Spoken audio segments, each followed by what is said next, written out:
Sa loob ng 2 buwan, magpapasaya na ang Department of Justice o magpapasya na ang Department of Justice kung sapat bang ebidensya para magsampa ng kaso sa korte kaugnay sa nawawalang sabungero. Patuloy raw ang pagsusuri sa mga ebidensya kabilang ang mga buto na nakuha sa Taal Lake. May unang balita si Sandra Aguinaldo.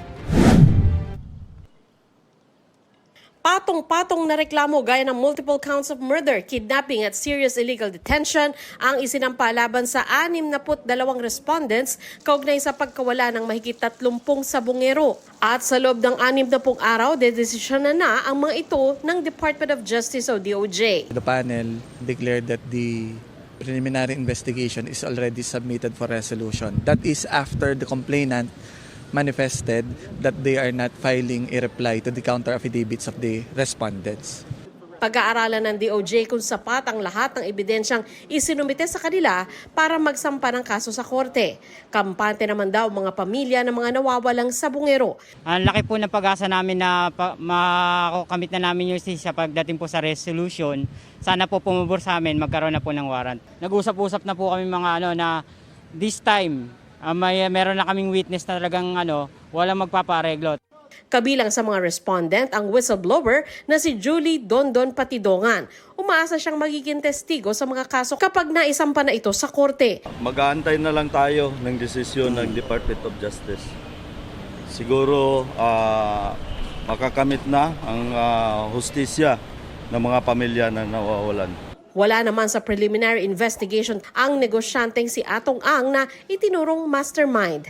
Pero naroon ang kanyang abogado na umaasang pagbibigyan ng kanilang hiling na ibalik ang reklamo sa PNP-CIDG para raw maimbestigahang muli. We are hopeful that the case will be rebundled back to CIDG for investigation in view of the fact that the evidences submitted do not have enough credibility enough to establish what's called the quantum of evidence for prima facie case.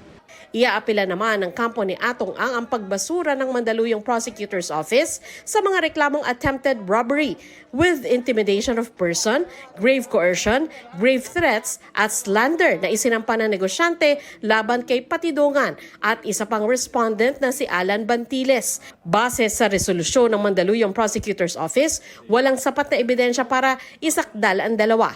Tuloy naman ang investigasyon ng DOJ sa mga buto na nakuha sa Taal Lake. Ayon kay Patidongan, doon umano itinapon ang mga labi ng mga nawawalang sabungero.